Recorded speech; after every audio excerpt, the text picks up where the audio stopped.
Hello, I'm Michael Cantrell, and you are listening to the Prison Officer Podcast, a place to have a conversation about the forgotten cops that work in this country's jails, prisons, and correctional centers.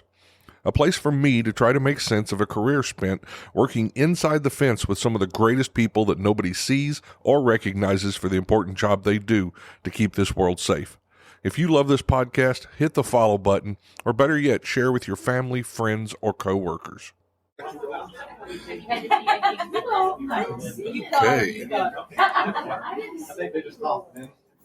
Well, if you hear a lot of noise in the background, that's because they just let one of the classes out. So I have a lot of people walking by the table right now. We're coming live today from Lodge of the Four Seasons in Lake of the Ozarks, Missouri. We're at the Missouri Correctional Association / Missouri Probation and Parole Officers Association. So we're going to be doing a few things today. I've got some people stopping by. This is the first live podcast I have attempted. So after a few little logistical problems, and I've been trying to work on the sound. I'm sure it's getting loud in the background, but we're going to keep going. I think you guys will be able to hear me. Anyway, so I've been here for a couple of years now. Missouri Correctional Officers Association, or Missouri Correctional Association, has been around for a long time. And, this is the conference, the fall conference, where everyone comes together. And I'm going to make a couple of little motions here, and let people know that we're live on the air. But this is where they come together. We get to enjoy some. Had a nice breakfast this morning, a nice lunch. They had classes yesterday, which I was in part of those classes. I gave a couple. One of them was Essentials in Correctional Excellence, where I taught, the classes and talked to we had about 70 people in there, so it was a really good class. Everybody was engaged, and we talked about, why being the best in corrections matters. That's the excellence in corrections. And then we also talked about Left of Bang. If you've never seen that book, it's a great book to reach out and get. If you work in corrections, it's probably one of the books I recommend the most, if you can get that. We talked about a little bit of staff manipulation. We talked about emotional intelligence, why you need EQ, and why that's important. A friend of mine, Miles Cook, he mentioned it to me, and I loved it. He talked about, emotional intelligence when you're a correctional officer is like it's like a superpower. So it's great to get to talk to those people about that. And I really think I've got a lot of comments today. People have stopped by the booth and told me what they thought about the class yesterday and how much they enjoyed it. So that always feels good. I'm kind of doing a dual role here this year. And not only am I here as the Prison Officer Podcast, but I also came with Command Presence. Command Presence is, John Bostaine contacted me earlier this year, and they've been doing law enforcement training for a long time. And he reached out to me and he said, "Look, I want to reach into corrections, and I want to give them the same level of training that we're doing with law enforcement." And so he contacted me, and we've been putting stuff together. I've been working with some of the other instructors, and we've been developing classes that are going to be taught just for correctional staff and by correctional staff. And the class is designed for correctional staff. It's not a law enforcement class that we're just going to give to corrections. No, it's a corrections class that we're going to give to corrections. So I think that's wonderful, and I'm excited for that. And that's what I highlighted yesterday. I did a couple of the classes. One of them was Leading Without Rank, and then the other one was Essentials in Correctional Excellence. So that was a good way to kick this off. We had a lot of fun. Missouri Correctional Association has been around for a long time. I heard them talking, so it's been around for decades. I know that the Missouri Correctional Association and the Missouri Probation and Parole Officers Association have come together, and now they kind of co-host this conference, which is great because, I wasn't exposed as a correctional officer, although I knew the probation and parole officers kind of took over, once the offenders left, once the inmates left our prisons. But I didn't realize that, what all they did. So it's really been great the last couple of years to, get to talk to them and understand a little bit about what they do and how important that is. And the interesting thing yesterday is I had a lot of them in class. A lot of the correctional classes that we talk about with leadership, dealing with the inmates' emotional intelligence, staff manipulation, those are things that our probation and parole officers also deal with. So, that's it was great to have them in class and great to talk to them while we were doing that. So, I would like to thank Lodge of the Four Seasons. It's been they have really stepped up and made this a wonderful conference for us. It's not done yet. There's still another day tomorrow and a lot of stuff left today. But Lodge of the Four Seasons, their staff has just been wonderful. I can hear them down there setting up now for lunch, and I'm excited about that as always. Lunch is a great thing. Hey, it looks like I also have the ability to do studio chat. I haven't done that before. But if anyone is listening out there, I'd love for you to give me a chat. Let me know you're on there. And so we can take a look at, I'd like to interact with some of you guys. I guess I have picked one of the noisiest places in the conference. It sounds like there's a lot of background noise. So I hope that you guys can hear me and hear what's going on.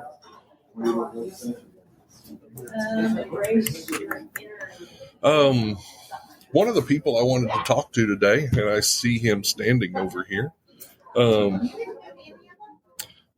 Kurt Dudenhoeffer. And I'm going to get him in here. We're going to get him set up. So if you'll be patient just a minute. About that far. Okay. How are you doing today, Kurt? I'm doing great. It's been a great conference. Participated as a vendor last year as part of the Safer Homes Collaborative. Yeah.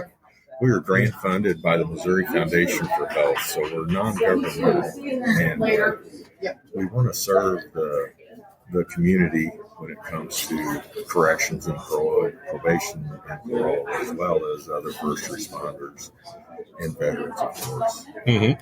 So tell them who you're with. What's the company that you work for? This is a grant that's funded by the Missouri Foundation for Health.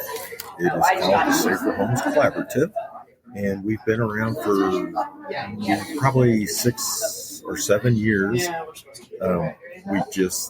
I guess we're doing a good job to where we keep getting our funding increased and extended. So, my goal this conference is to present several different organizations. This suicide prevention class that we have is called Conversations on Suicide Safer Homes. Uh-huh. It's an evidence-based program to where we teach you how to have a conversation with somebody that may be in crisis or experiences the life changes that may put them in a suicidal situation. Right. Well, that's what I noticed yesterday. I noticed you had the National Suicide Hotline on there. So tell me a little bit about that. If you call 988, press 1 if you're working with a veteran. Press 2 if you are working with a Spanish speaker. And press 3 if it's part of the LGBTQ community. Okay. And they'll speak their language. So this is a national, 988 is the national hotline number that has been received very well. They do get a lot of calls, but you don't necessarily have to be suicidal to use it. I've been trying to express to people how easy it is to teach their peers or their children or their nieces and nephews how to use it with a speakerphone. And it's quite simple. Mike can just say, "Hey, Mike, I know you're going through a lot. Can I make a call? 988. Hey, this is Kurt. I got Mike here on speakerphone. Can you talk to us?" That takes away the fear on my part. Sure. And then that operator will say, "Hey, Mike, just in case we get cut off, what's your phone number?" And that way they can check with you later on as well. Sure. And they are, I think now that all the major carriers, that 988 is coming back to the tower of the original call. Whereas it used to be coming back to the area code of the phone. So that's been an enhancement in the system. And then they'll look up local resources and start asking Mike questions, and we're putting time and distance between that suicidal thought and that lethal means, whatever it may be. Okay. So, corrections, we suffer with suicide. There are a lot of suicides amongst our correctional officers. Some of them get very despondent because, the dark side of the work. And the kind of forgotten nature of the work. So I think that's a great idea for them. Tell me what you've heard about that. Mike, I sat in on one of your classes yesterday. Okay. And you had an exercise in there about observation, intelligence. Yes. So it's like, okay, that's a skill that you can hone and be more and more observant. Situal awareness is another skill it's a mental skill. Absolutely. That you can get better and better at. Well, when these officers, law enforcement, they have a lot of critical incidents or crisis that they encounter day by day by day by day. And before you know it, it starts spilling out on the floor. Mm-hmm. And they need assistance. Right. So one of my goals when I present this to a particular audience like probation, parole, or correctional officers, I will kind of put the thought in there that, hey, this is a skill that you can learn and hone to help manage those crises or recognize that in one of your peers. Sure. And get that assistance earlier, and you'll get a better outcome. Yeah. We don't want to wait till Mike is climbing off the wall, but he may give you signs or say things that you need to address and ask the question, "Hey, Mike, are you thinking of killing yourself?" Yeah. By asking directly, not only do I show you, because it's scary, Sure. I show you that I care for you, because it's a scary question. There's only one scarier question is, "Honey, will you marry me?" All guys laugh at that. Some women say, "What are you talking about?" But so that scary question also gives you the permission to tell me, because if I'm just saying, "Hey, you thinking of hurting yourself?" No, you're not thinking of hurting yourself. So you can be totally honest and not answer that direct question. But if I ask you, "Are you thinking of suicide?" I give you the permission to tell me, and then I can slow everything down, possibly call 988 because I'm not a professional, okay? Sure. And get that assistance to you. There's so many resources. Well, tell me about some of those resources that are available at 988. 988, what they'll be doing is looking up resources, asking you questions to where they got a database on saying, "Hey, Mike, Compass Health or Rural Health or one of the mental health providers may have an opening next week. Can I call you back Tuesday to remind you of your Wednesday appointment?" So now you're making a plan in the future. Right. Now, as a state agency like corrections, there are tons of employee resources available. Now, I want to give that message to those officers that, hey, those resources are not doing good if they're not pulled off the shelf. And have the wisdom to check yourself, because you want to be working at peak performance for your fellow officer. Right. And if you're not at peak performance, hey, I want you at peak performance because I'm your fellow officer, right? Sure. So I have to mentally check myself and get that assistant or that hand up. Yeah. What about when the burden gets too big? Yeah. What about when that's going on at that moment? Is there someone there to talk them down, to give them someone to, or even if it's just someone to listen to? 988 will provide that. And if it's a real critical situation, they may call law enforcement for a health check. Sure. And so they are trained in that. Okay. My program is to intervene earlier because you're going to get a better outcome. And also, a lot of times your peers will pick up on things before management. Yeah. And I'd hate for, the supervisor is probably the last to know. So if I can get the rank and file to look after each other and other agencies that they run into and build relationships with, I want them to work at peak performance. However, if they're not working at the job at peak performance, what kind of a spouse are they at home? And those family relationships, because their personalities change and they may not realize it. So that mental exercise, that skill that you talked about yesterday when it comes to situational awareness and observe, it's like this fits right in there with what you were teaching yesterday. Sure. Well, I appreciate you stopping by. If people want more information, I know you've got some cards and stuff here, but tell them your email, tell them your website. And the Safer Homes Collaborative is Missouri-based. It's granted by the Missouri Foundation of Health. And it is the saferhomescollaborative.org. Okay.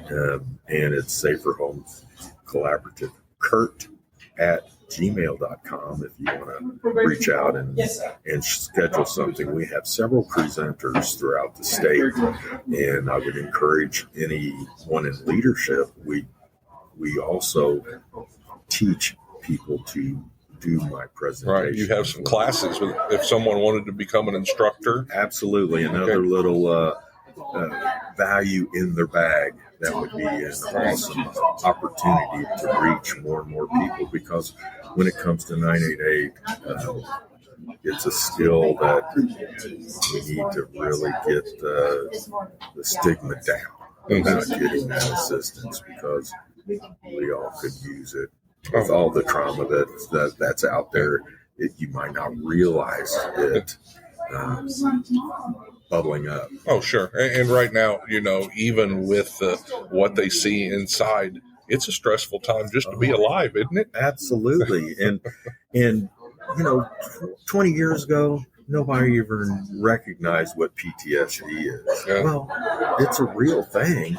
So if we can realize, hey, that piece of trauma that happened years ago, or what I'm seeing now, a lot of these people in corrections, they see, hear, smell, touch, taste, all their senses are involved, to where when they're outside of that environment, something may trigger that, to where it's like, what'd that come from?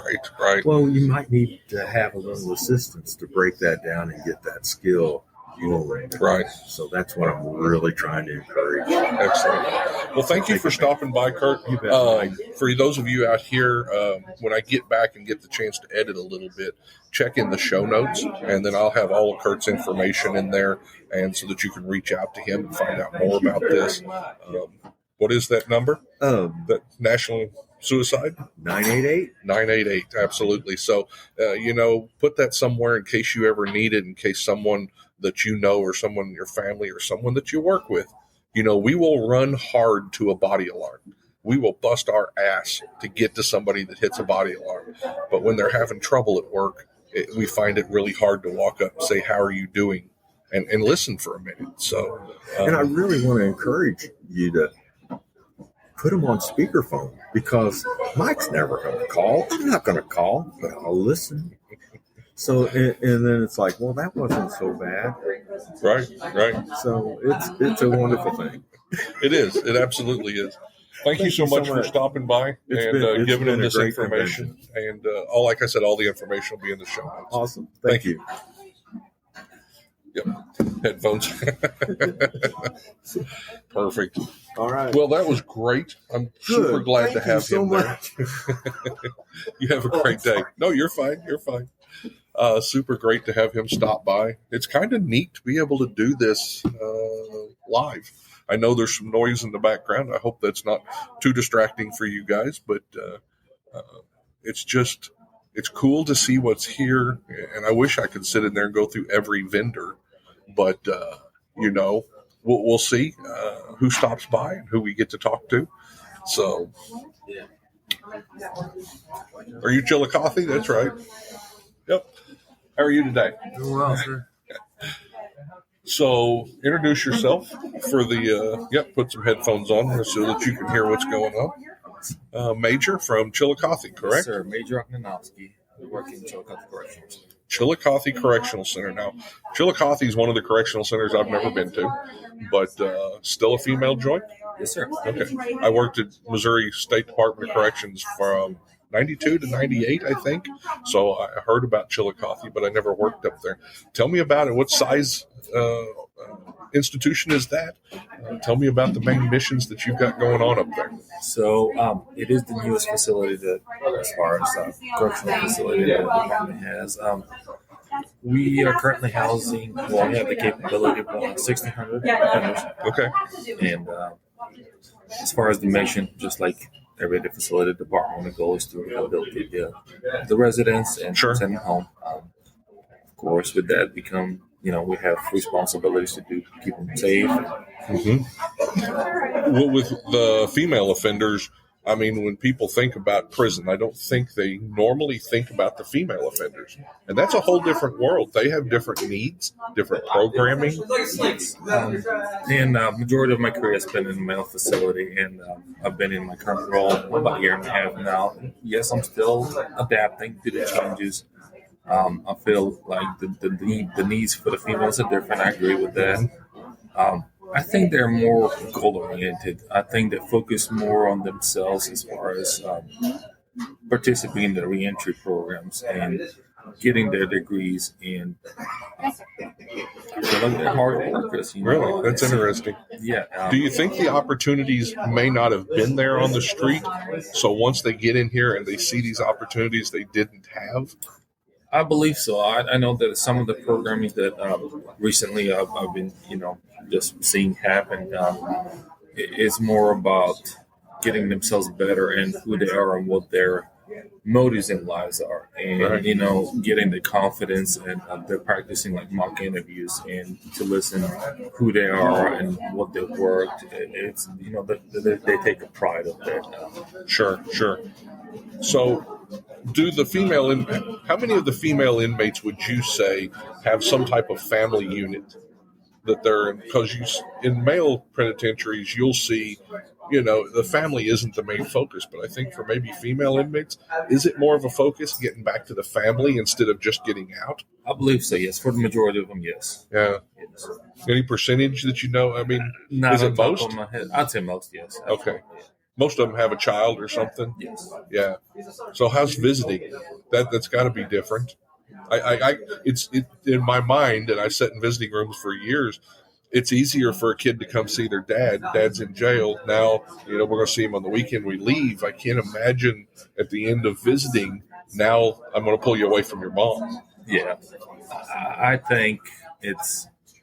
Yeah, I think it's harder. I never really personally had those conversations. But, okay. I know sometimes, the family crisis, and that's the thing, being separated from the kids, which is, hard thing, yes. So what's some of the specific programs that maybe you guys are doing there? Anything new, exciting? So yes, patch visiting. It's a program that we have volunteers that organize. What does that stand for? Okay.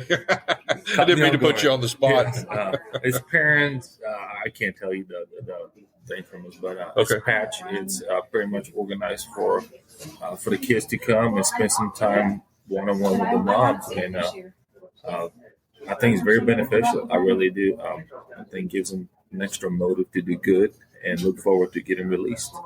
Right. Wow. Yeah, it's just always fascinated me.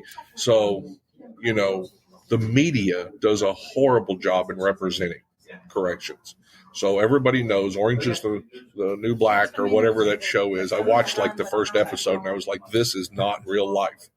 How far removed from real life is that for a women's?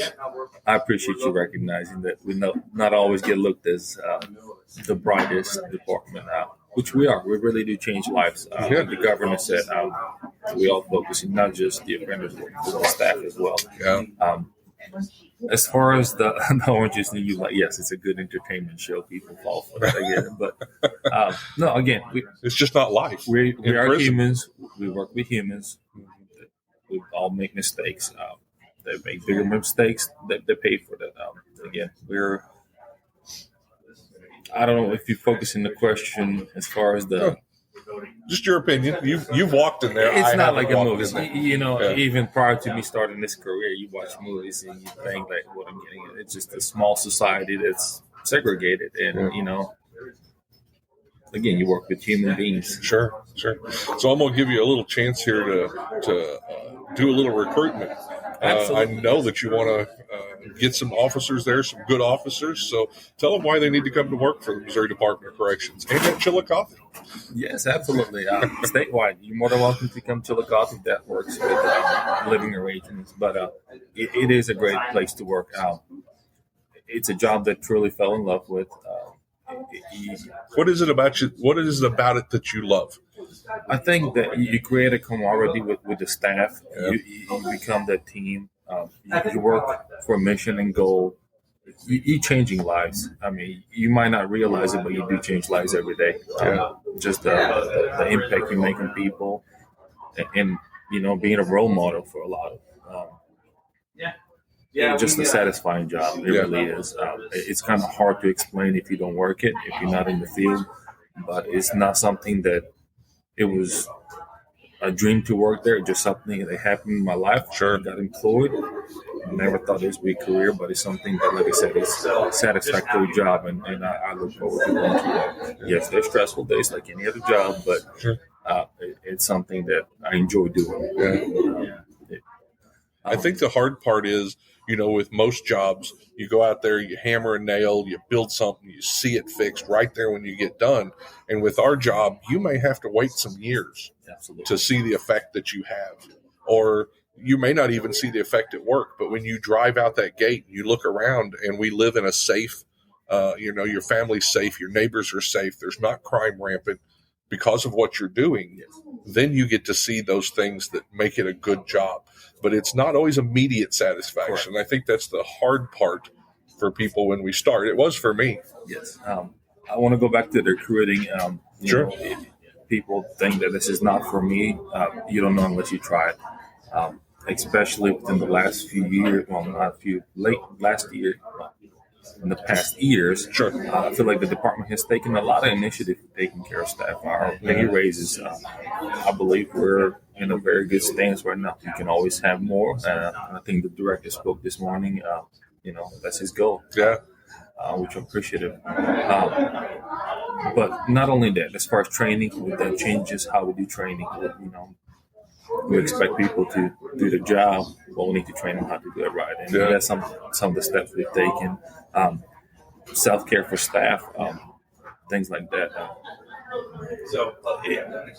We have a lot of benefits. Yeah. So I can tell you care, and that's always good to see. Yeah. I love meeting our correctional staff. They're amazing people. And it was a pleasure to work with them, and now it's a pleasure to serve them in other capacities. But yeah, I kind of miss it. Yeah. Thank you. I appreciate you stopping by and talking to us. Have a great day and enjoy the rest of the conference. Thank you. Yeah, he mentioned Governor Parsons was here yesterday, and I forgot to mention that. And I can't believe it because he stopped and gave us a real nice talk yesterday. And for those of you that don't know, Governor Parsons was in law enforcement. He was a sheriff, and this is his last year as governor. And I really think I know we're going to miss him as a governor. I think he's done some great things, and I know that he has cared for the Department of Corrections has implemented a lot of stuff, has got pay raises. So it was really good to listen to him yesterday. And he wanted to stop by and give his respect to all the people that were here and the job that they do. You can tell he understood, which, as a sheriff, he ran a jail at one time. So absolutely. Yeah, that was good. I didn't get to listen to the director this morning, but I'm excited to. He may stop by, so hopefully we'll get him to stop by. I'm trying to get hold on just a second while I get some. I think our next guest is going to be Daniel Keene. Mr. Keene. Everybody is looking at me, but nobody is looking at me when I need it. So he's going to be on here next. He's from St. Charles County. We'll talk to him and go from there. So another thing that was interesting is I see the student group from the University of Central Missouri University. Yes. So their professor is part of the Missouri Correctional Association, and so they got invited here. They're criminal justice students, and so they've been going around the conference and learning about corrections. And I talked to some of them yesterday, and a really great group of kids. We need people like this in corrections. I talked to a young girl who she wants to get into psychology and maybe forensic psychology. And so since I worked at the Federal Medical Center in Springfield, Missouri, I kind of told her, give me a call and I'll hook her up with the right people and see if she can't get an internship down there when it's time. Because I know from working there that for people that want to work in forensic psychology because of the mental health mission there, that those internships are very highly sought after. And there's only a few of them, but we get people from all over the country that put in for that because, that's a unique place to work on that. So it was good talking to them yesterday and listening to their stories. And the conference here has a vendor bingo. So when you come in, they give you a card, and if you go to each of the vendors and get it checked off, you get put in a drawing for some stuff, and so they're doing that. I actually need you over here just a little. All right, there you are. And so about this far. So got a friend stop by here. I've got a little bit of information on him. It just happens to be in the Missouri Correctional Association MPPOA conference booklet. Mr. Daniel Keene is currently serving as the Director of Corrections for the St. Charles County Department of Corrections. He's backed with 24 years of experience in the corrections industry. His expertise lies within improving correctional facilities in the area of operations, administration, procedures, policies, functionality, implementing new programs, policies, and the proper training of his staff. I'm going to save the rest of this for him to tell us because we spoke just for a minute yesterday, and I want to learn some more about him and how his path took him. How are you today? Good. How are you? It's good to see you. You too. So let's start back a little bit because when I have people on my podcast, I always want to find out how you got in corrections. So kind of give me your path when you were younger. Yeah. What did you see? What did you do? What was those steps that led you into the corrections? Man, I could tell you, I don't know what led me to corrections. I think that's the word for everyone because it wasn't a dream. Right. Right. I started corrections, back in 2000. Okay. And, for the first 6 months, you love it. Yeah. This is a good job. This is fun. And then, from 6 months to a year and a half, 2 years, you're like, I'm not sure what I'm doing. Right. I don't know if this is what I want to do. Yeah. But it takes a little bit of something. There was a trigger that hit me. I think it was a combination of my warden at the time. He's still my mentor today. Yeah. That put me on the right path. Plus some of the, just in a little bit of a year and a half, 2 years, how interesting and funny and some of the stories you could put together, just in that small amount of time, and also seeing the opportunities of advancement. Yeah, that's what started driving me. And I was hungry, so that's kind of what kicked me off to keep going. So we did a class yesterday, leading without rank, and that was one of the things we talked about was finding your why. Because I was the same way. I came in there for the job, for the money, for the insurance, I start a new family, but I didn't really have a why. And it took me a few years, you know. Sounds like you were the same way. Yeah. So what was that? Where'd you first go to work at? Clinton County Correctional Facility, right in the middle of Pennsylvania. Okay. And what was that like the first day you walked in and heard I'll tell you, the first time, now I was fresh out of college. I played college football. I was a nose guard for college. And I was a big boy. But when I walked in there, and I remember that today, working in the F unit, right? You know, it was a max unit for Clinton County, and there was 32 inmates in there. And, you know, they're all just eyeballing you. You know, they're sizing you up. Sure. You know, and they're going to test you. And that, I can tell you, the first day you're like, man, I don't know what's going to happen today. Yeah. Is this it? But, you know, you always revert back to your training, you know, and the biggest thing was respect.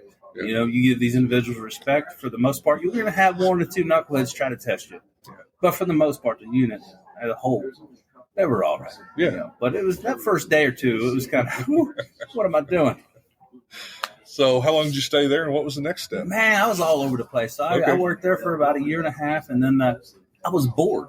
Okay. So I was like, man, I need something else. Yeah. So I went down to Maryland, you know, just outside D.C., worked in a facility down there for about 4 years. Yeah. It was hopping down there. We had some great things going on. Yeah. I worked my way up to the rank of the corporal. Yeah. And then Clinton County again reached out to me and said, hey, we have a lieutenant's position. Okay. I was like, all right, I'll take a shot at it. So it's my hometown. I went back to Clinton County, lieutenant. I'm kind of a big stud now on campus. Right. I've done this before. We got this. And that's where I really started growing. Okay. You know, I started signing up for all this training. I became a circuit commander. I've been a circuit commander since 2005 to this day. Doing the central booking, building central booking. I was a project manager for central booking for Clinton County. And the opportunities just started flooding. And running a shift and looking at your staff, looking up to you, has given them the guidance. And it would be unheard of for us to 2 hours before shift started, everyone showed up with pizza and Pepsi and roll call. Yeah. And we watched a movie together. Yeah. You know, just building that camaraderie. It was great. It was fun. Okay. And that's what really got me going. And then in 2008, I had the opportunity to become a warden at Bedford County. Okay. It's still in Pennsylvania. It was a smaller facility, and I just walked in there and called my mentor at the time, like, I don't know what the hell I'm doing. So, you know, I used to talk to him every day, and he walked me through everything, and then the phone calls started dropping to maybe once a week, and then about once a month, but I started getting the hang of it and what the expectations were. So, being a warden there for about a year and a half, and then the Pennsylvania Department of Corrections reached out to me. They wanted me to become the director of county prison inspections. Okay. So in Pennsylvania, we have standards, state has standards on all county jails that they have to meet. And I was going to be the director of that, and I had to go around to all the county facilities to make sure they're meeting all the standards for state law. And that was a good gig, man. I went around and checked out everything, and had some battles. You know, with some jail administrators, but it was a good run. The thing was, I missed being back inside of jail running it. Yeah. Instead of telling the jail administrators or wardens at the time what they should be doing, I wanted to be the one doing it. Yeah, that's a tough step. I went back to being a warden. There was an opportunity at Franklin County in Pennsylvania. Mm-hmm. It was about a 470-bed facility. Yeah. Ran that. It was a state-of-the-art facility. Actually, the warden prior to me was Secretary Wetzel. He was the Secretary of the State for about 8 years. Okay. So following his footsteps, tough, you know. But high standards. High standards, and you know, they were. I mean, I followed his footsteps for a little bit. Then I started putting my own tracks in the sand. You know, so we did some good things there. Then I was recruited for Northampton County as the director of county jail. So I went there. That was that jail was built in 1871. Yeah, I think we had Robert Greenwood. Yeah, he was from there, and he's been on the podcast. So, So that was an 1,100-bed facility, and wow, that was wild. That was an awesome facility. So jail, what's the smallest jail you worked at? The smallest jail I ever worked at, I would say was when I became a warden at Bedford County. I was 185 bed facility. So you've seen 185 jail, and you've seen 1,100 prison. Yeah. Tell people, because not everybody knows. Some of us have been, and I was one of them. I worked nothing but prisons. Yeah. What's that main difference, and what do you have to change from one to the other? Well, I'll tell you, for the jail, we don't know anything about these guys coming in. Yeah. You know, typically when they go up to the prison setting, we already have them kind of trained. Mm-hmm. You know, getting them institutionalized a little bit, and we have a little bit of a portfolio to hand off to the DOC. Sure. So they know everything about this guy. They know all his write-up and whatnot. We're getting them right out of the gates. Yeah. You know, and dealing with what his behaviors are. What's he coming down on? Is he detoxing? I mean, these guys are on so many drugs these days that detoxing, they fecal matter and vomit all over the cells. You know, and we're every day is a challenge, you know, because we just don't know anything about it. Yeah. You know, so jails used to have one drunk cell. Yeah. Now you go into a jail and there's a whole wall full of drunk cells because you guys get that many people that are strung out or alcoholic. Or we can hold up to 40 in our booking center right now. And that's because you just never know. We got 2 padded cells just because we might be fighting with somebody to get into the cell. Yeah. So outside of the main chain, I mean, prison's obviously a larger scale and they're dealing with more of the individual. Mm-hmm. But we're getting something we don't know anything about. Right. You know, detoxing, drugs. Sometimes we don't even have the clear understanding what their charges are yet. Yeah. You know? And then we get them, I say from a counter perspective, we get them institutionalized for what jail role is.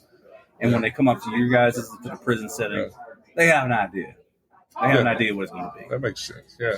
So it's high school to college, you know what I'm saying? Yeah. And then we criminally educate them once they get to us. Yeah. It's college for crooks, right? It really is. Yeah, right, too. Yeah, you see them the minute somebody comes in the door, they grab a hold of, hey, this is what you need to be doing. This is, you know, it's kind of sad. Yeah, right. So what was the next step? From there, I came out here to St. Charles County. Okay. I mean, St. Charles I've been here since 2018. Facility was built in 1989. Good facility. We can hold about 516. We're on the thresholds of being up to 600 here shortly. We're under a $40 million plus $1 million renovation going on. Nice. So we're actually putting in a new warehouse and kitchen, in addition to switching some of our linear housing units to direct supervision. Okay. So getting officers out of the pods, you know, and getting them in the units with the inmates, and that's where correction starts. And that's where I started. I've seen it come both ways. Yeah. And and we talked about that yesterday. You know, in order to have good observation and to understand and build situational awareness, you've got to be there with them. And not only that, you've got to build those relationships with inmates. And that's a word that scares some people. Yeah. But I'm talking about appropriate professional relationship. Right. Yeah. If you haven't talked to an inmate before, when something bad happens, you can't just start talking to them then. Yeah. You got to have, you know, that connection. They have to know they can trust you, that you can trust what they're going to do, and be able to work with them. One of the things, too, when you work direct supervision, you're on that housing unit, you can feel it. You can. When you walk on that unit, you can tell something's on. Yeah. You know, or inmate Billy over here, you're a little off today. What's happening? Sure. You know, and I think the biggest thing is what people understand is good treatment, good corrections. Good corrections is good treatment. Yeah. You know? So you treat them with respect, you're going to have a good day. You might have the one-offs. Everybody has a bad day. Yeah. But yeah, it's been a model of the Fed since the 76, I believe, for direct supervision. Sure. And why not now? Yeah. Why not? We have the opportunity with the funding. Let's go to what the model is, you know, to make sure we're a more efficient facility than what we were. And we know our inmates, and we're hands-on, and we're out there. I think it's wonderful. Yeah. So let me ask you, so what brought you to this, the first year at the Missouri Correctional Association? Yeah, MPPOA? the first year out here.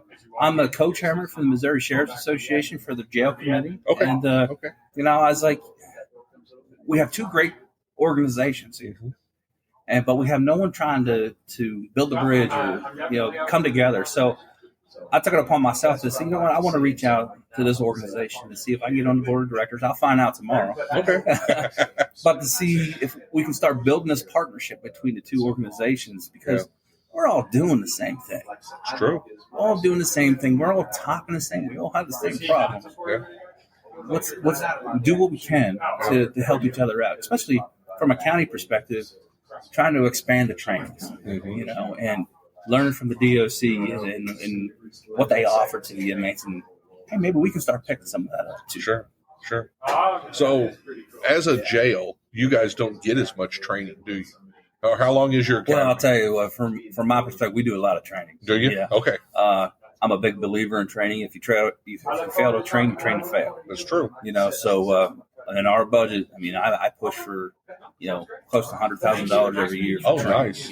And I What's some of the stuff you're getting them into? Well, you know what? It's not only the basic stuff, but we're doing the mental health first aid, the self-defense, PPCT, CIT. We got about 60% of our staff trained in CIT right now. Okay. 100% staff are trained in mental health first aid. Leadership. I had a speech in here earlier today, and I spoke about you can have the best or even a mediocre administration. You can have a mediocre line staff. But if your middle management is not passing the message, they're the dam of the facility. Yeah. So I really push to get my middle management in as much leadership training as possible. Mm-hmm. So they not only communicate down, but they're communicating up and side to side. Yeah. And for myself, even I go to leadership trainings every year. Mm-hmm. And after a while, they all kind of repeat themselves a little bit. Yeah. But there's going to be at least one or two notes you write down. Always. So the push is, getting them better than what they were. Because someday I'm not going to be there. Right. Who's going to replace me? Who's going to replace them? Sure. And we want them to be the best that they can. Corrections is changing daily. You know that. Yeah. I mean, how much did it change from 2020 when COVID hit to today? Oh, absolutely. Man, crazy. It is. So everything's changing. But I really put an emphasis on the leadership. You want that next promotion. You want to be a captain. You want to be an assistant director, but you haven't done any training since 2019. Mm-hmm. Tell me where you're at. Right. Now somebody is hungry. I can't. Well, there's nothing. That's a pet peeve. I can't stand status quo. Mm-hmm. If you're sitting there and you're just a leaf in the water, you're no good. Right. You're no good. You need to be able to change up and move up and go after and stay hungry. Yeah. And if you're an individual who's not hungry for the next step or not hungry just the everyday, yeah, what are you doing? Sounds like you guys are really leading with training. I talked to Gary York on this podcast a couple of episodes ago, and him and I were talking about, everybody's talking about recruitment and retention. And I believe, and he believed too, training is retention. When you've got officers who feel like they know their job, like they know what to do in a crisis, like they have the skills to deal with the inmates when something happens, those are officers who will come to work. Mm-hmm. You don't have to worry about them being nervous or coming in there and feeling lost and not wanting to be at work. Yeah. So I'm guessing you guys have pretty good retention there. Actually, yeah.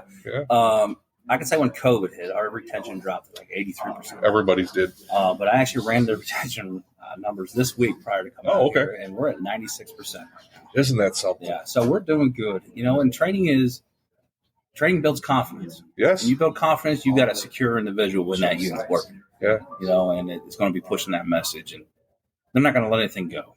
They're going to be able to fall back on their training and take care of business when it's time to do it. That's great. I'm super happy to hear that. That just, if we did more of that, I think our retention and recruitment numbers would we wouldn't be having the problems some places are. But you got to have somebody like you, that's out there, that's pushing for that, that's making sure that they have not only training in their job, but it sounds like they have a place, the vision of where I can go. Yeah. You're kind of showing them that. So what else are you doing there? Tell me about St. Charles County. What's some of the stuff you guys are doing specifically? Man, we're always moving. We recently just put in body cameras for all the staff. Nice. So all the officers are wearing staff. And that was met with a little bit of resistance because they're watching us. No, everything that's come out of those body cameras has protected the officers. Sure. So Sure. That's a great thing. I remember the first day at Missouri State Pen in 1992 that they brought a video camera in for a use of force. Yeah. And we were like, whoa, this is crazy. I wouldn't do a use of force now without a video camera. Yeah. Yeah. So they'll get used to it. Yeah. So we got that going on. Like the renovation is taking a big part of our time right now, just because we have, we're 5 stories, and we got the 5th floor being activated right now with renovations. Come November, they're going to start demolition on the 3rd floor. So really trying to move inmates around, and we're not going to send anybody out. We're going to do everything in-house. So just planning in the head right now as to where am I going to move these guys? Right. Logistics. Wow. And finding the right place for them. That's really the heartbeat of the jail right now. So we have a lot of great things going on. Loving our staff, and I don't say it enough, but I know our middle management, our supervisors are always taking care of the line staff. And deep down, I when I go to muster or I see staff, you communicate with them and so forth. But taking the time, and I, like I said, I got to do it more. But take the time to let them know that, hey, we appreciate you doing this, because it's a tough gig. Because there's not a lot of people telling them that. No, but you don't want to overdo it. That's because true. You tell them every day, and then it just becomes stale. Right. It just becomes another trash can in the corner. So you tell them enough that they can feel it. But I can't say enough about the staff. They're the ones making this facility run. I'm just helping keeping in the guidelines. Sounds good. So yeah. Well, if you're listening out there, I'm sure that that would be a wonderful place to apply. Yeah, we're hiring. The salary's great. It starts a little over $48,000, and if you have experience, we can typically bring in an advanced starting salary. So opportunities are there. We have corporal's positions, sergeant's positions, lieutenants, assistant directors. So we have availabilities for individuals of plenty of advancements and so forth to move up. So. I'll be up there next week. I'm kidding. I got 3 jobs now. I'm working harder in retirement than I did when I was a correctional officer. Right on. Yeah. But so if somebody wants to get a hold of you, you got an email that they can. It's D Keen. It's D for Dan. Keen, Keen, at sccmo.org. That's my work email that you shoot me. I'll listen and review anybody that sends something in. Depending on what they send, I might have to delete it. But no, it's available, and you can go to our website at sccmo.org and look at the job opportunities and the county as a whole. St. Charles County is a great county, great benefits. It's a happy place. We're really, the county as a whole is very proactive, and we're going to continue that through our department, being proactive. And one of our goals is to be better. We still got a ways to go, but I can tell you, I would put my staff against any other county staff today. And soon we're going to be the ones that people want to come to look at in the state how to do corrections and for Missouri. And then we're going to be the ones in the Midwest where people come to see how we're doing. Absolutely. And eventually the nation will be coming to see how we do things, because that's the vision, that's the drive that we're looking for. And we're going to make it happen. Yeah. It's one step at a time, but we're not going to be status quo. We're not going to be sitting here as a leaf in the water. Yeah. I believe you. Yeah. I truly do. And I want to come up and see you. I'm gonna come visit you. Yeah, but I appreciate your passion. Appreciate it. It's good to see an administrator with such passion, and I think you guys are going to make a difference up there. Good. And for you guys that want information, of course, when I get back and get to editing, I'll put that in the show notes. Okay. So if anybody wants to get a hold of you, they can do that. Roger that. But yeah, thanks for stopping by today and telling us your story and telling us about St. Charles County. All right, I appreciate it. Thanks, sir. Have a great day. All right, you too. Okay, I'm back and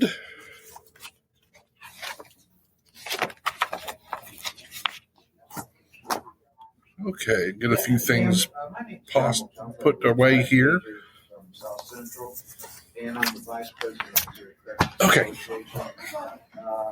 Well, those have been some great conversations. Yeah. Have you seen the director? Oh, did he? Okay. I wasn't sure. Okay. John had mentioned. So. Okay. Well, thank you so much. So this has been really cool. I've got to talk to those guys and man, the passion with Mr. Keene there, that's just, it's exciting. I almost want to go back and go to work for him. But like I said, I've got a lot of stuff that I'm getting to do now, and I'm really enjoying that. I want to thank, of course, Pepperball. Pepperball's a sponsor of the Prison Officer Podcast. So as always, they help make this podcast possible. And I'm always excited, when that happens. And when I get to do this and mention them in the podcast. Of course, I'm a master instructor for Pepperball. So if you want to get a hold of me and you want to talk about a Pepperball class, we can do that also. I was trying to bring up here, I wanted to say thank you to somebody. Let's see who. I can do this live. All right, thank you. Maybe. Oh, nope, it's anonymous. Okay. Someone bought me a cup of coffee on Buy Me a Coffee, which is the way that you can support this podcast. Lori Ann bought 3 cups of coffee. Thanks, Lori Ann. I'm happy that you did that. I appreciate the support. I also wanted to mention, if you have been on Buzzsprout recently, they started where you can text the host. And so I signed up for that and allowed that. But I'm gonna undo that because I've had a few people who have texted me that way, and I don't have any way to text them back. It's a one-way text, and I can't see who did it. And the only thing I can do is answer those questions on the air. And so that's not something I'm going to do because these were people who are trying to contact me for different types of business stuff. So if you see that go away from Buzzsprout and from an option when you listen to the podcast, that's why. And it's because I can't respond to those. So if you want to get a hold of the podcast, the best way to do that is mike@theprisonofficer.com. I watch that. It's my regular email. I answer it all the time. I do get a lot of, feedback through that email, and I always appreciate that. I recently got some feedback and from one of the classes I taught. I really appreciate hearing from everybody. I also got some feedback from a father of a couple of inmates, and he wanted to be interviewed. And I had to tell him, this podcast is for correctional officers. I don't do it for inmates or inmate families or anything like that. If somebody's on this podcast, it's because I think they have something to bring to your job that you do as a correctional officer. That was why I started it, was to improve the lives and give knowledge, skills, and ability to correctional officers in the way that I could after I retired. So I'm always excited when I get to do that. Which takes me to another one of my sponsors, which is Omni RTLS. And Omni RTLS is a company I've been involved with for quite a while. Dusty, Nick, Allie, Linda, and Rick. And we've been working hard the last few years, coming up with a great way to do inmate tracking, real-time locating of those inmates with Bluetooth. And so I can tell you 2 times a second anywhere in the institution where your inmate's at. We've already got that in several jails, and I'm looking forward. We're expanding every day. It's been a very busy time. So if you get the chance, reach out and look at omnirtls.com, and that's omnirtls.com. They're a sponsor of the podcast, and I appreciate what they do, and happy I get to work with those guys. And then finally, I want to also talk about Command Presence. As I told you, sorry, I'm going to reach over here. As I told you earlier, we've got some classes that we've been working on. Command Presence is moving into the corrections arena, and I would love to bring some of these leadership classes to you and to your agency. There's many different ways that we can host.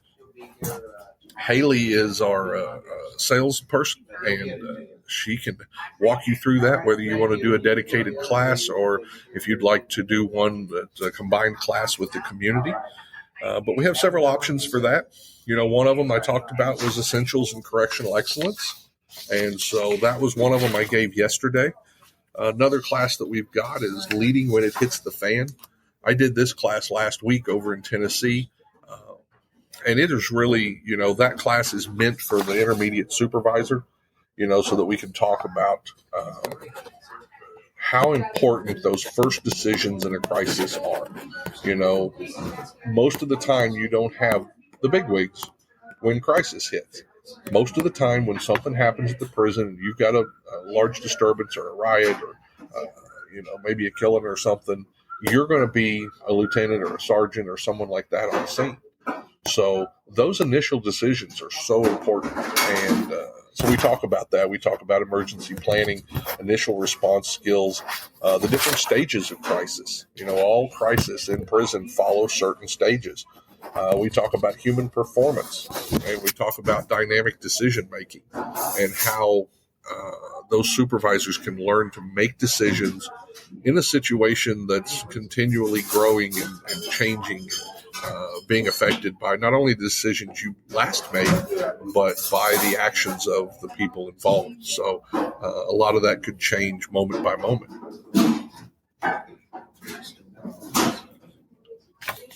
Sorry. Another one of the classes I did yesterday was Leading Without Rank. And this is classes, individual leadership, not only leading yourself, leading your peers, but being able to lead your bosses, leading up the chain. So we talk about all that. We talk about problem-solving tools that you can use, ways to care and connect for others, and we talk about different strategies for being a team player. Yep, come in and join me here. And then finally, and for those of you that might want to check this out, Ottawa County Sheriff's Office in West Olive, Michigan.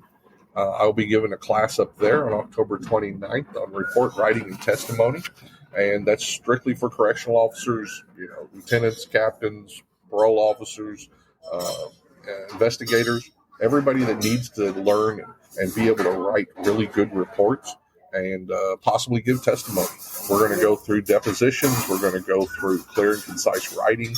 We'll even learn to understand the role of the witness in the courtroom and the importance of ethics and testimony. So that's another one that is coming up October 29th.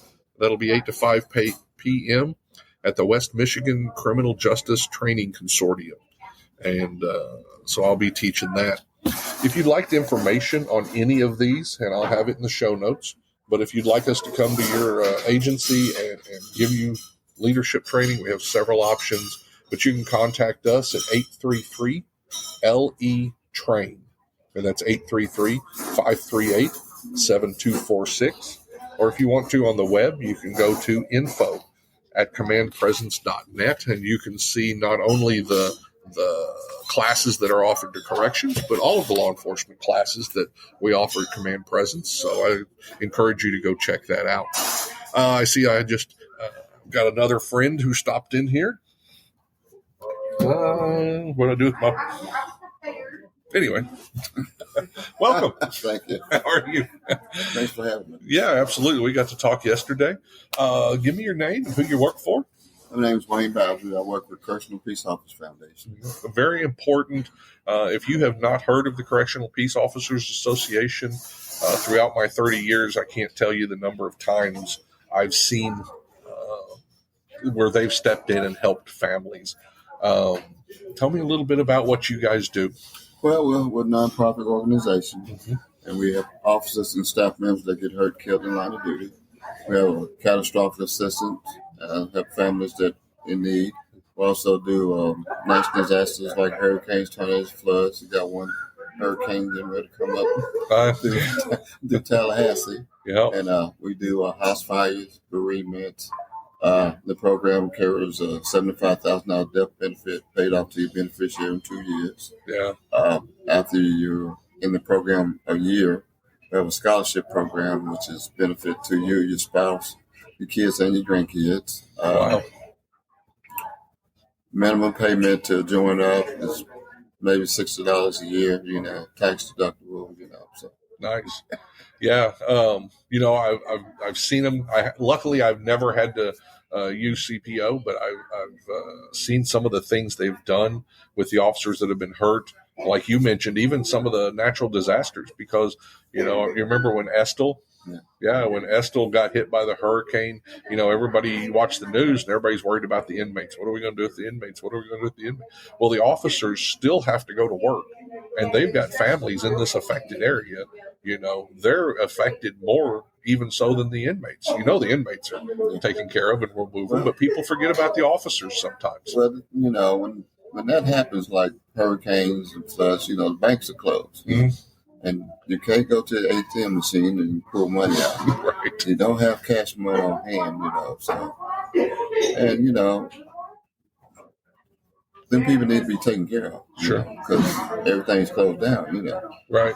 You might not even have transportation to get to a bank, So we come in and try to put a Band-Aid on until, things start rolling. Yeah. And I guess I should tell people, you have also been a correctional officer. So tell me a little bit about that. How long were you a correctional officer? Where did you work? Well, I did 24 years in the correctional field. I did 4 years in state, Kentucky.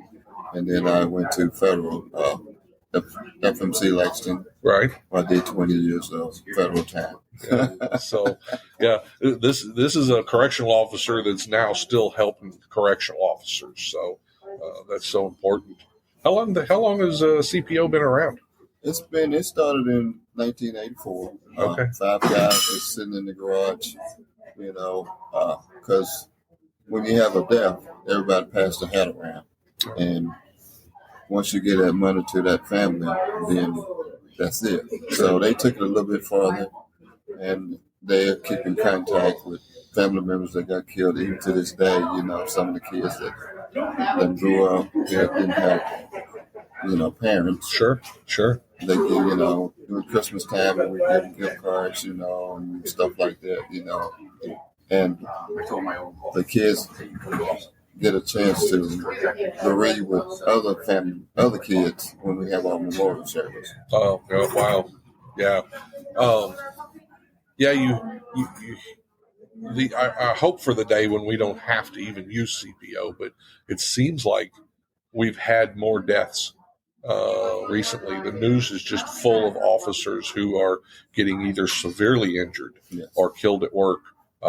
It seems like I don't even know if it's a bad time for corrections or if corrections is so big, but it seems like a really tough time for that. Yeah, it's always an assault. I think we honored 6 members last year. Wow. And might be more this year because, we had a guy in Arkansas, we had some people in Kentucky, and just had one in Georgia that was stabbed multiple times in the neck. Right. Yeah. Yes.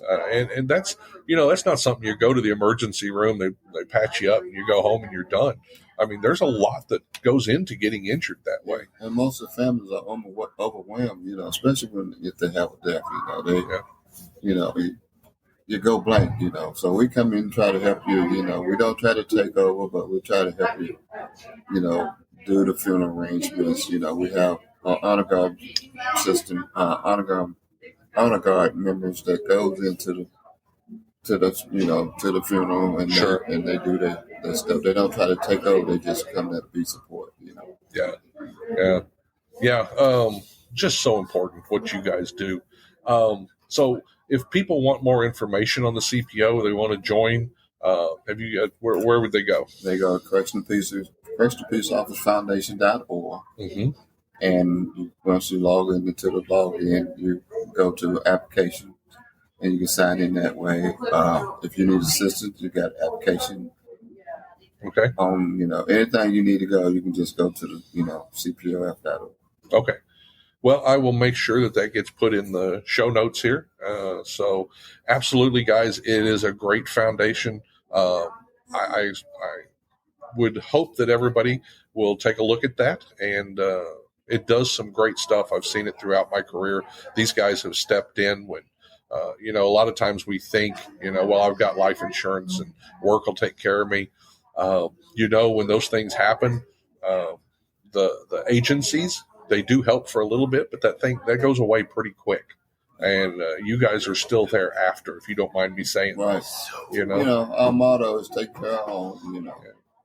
Yeah, I know a couple officers who were killed in the Federal Bureau of Prisons, and you guys are still part of those families' lives. Yes. And it's been years, so that's so important what you do. Yes.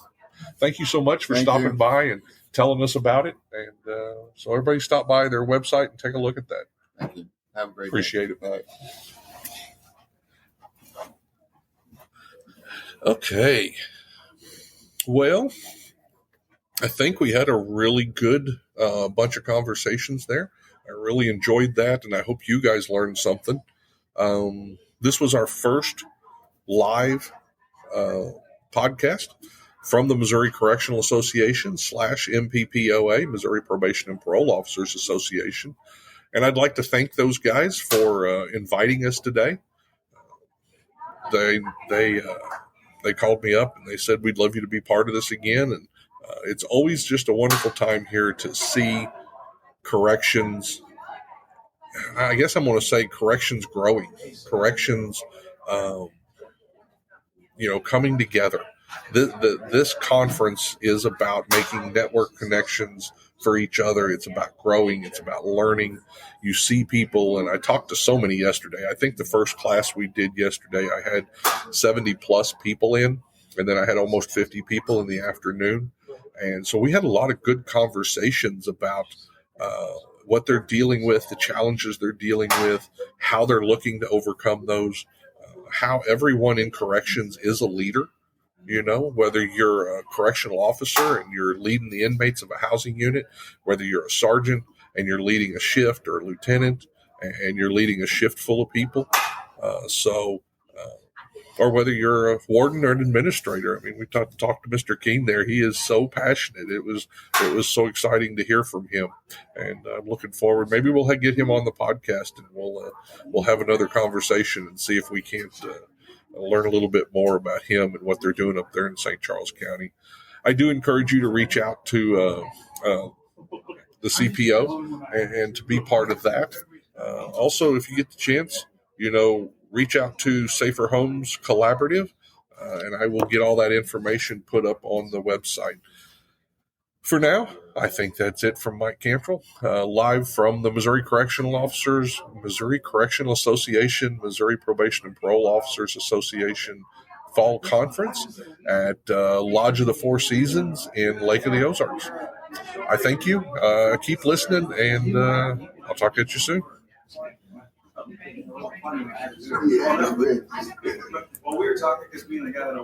If you enjoy these podcasts, the best way to support the Prisoner Officer Podcast is to share these episodes with your friends or family on social media. Let me invite you to visit www.theprisonofficer.com. If you haven't already, check out the Prison Officer Podcast on Facebook and click that little follow button. Or leave us a message, or better yet, leave us a review. And if you're listening to us on Apple Podcast, Google, or Spotify, please click the subscribe button. Till next time, I'm Mike Cantrell. Watch your back, and please take care of each other out there behind those walls.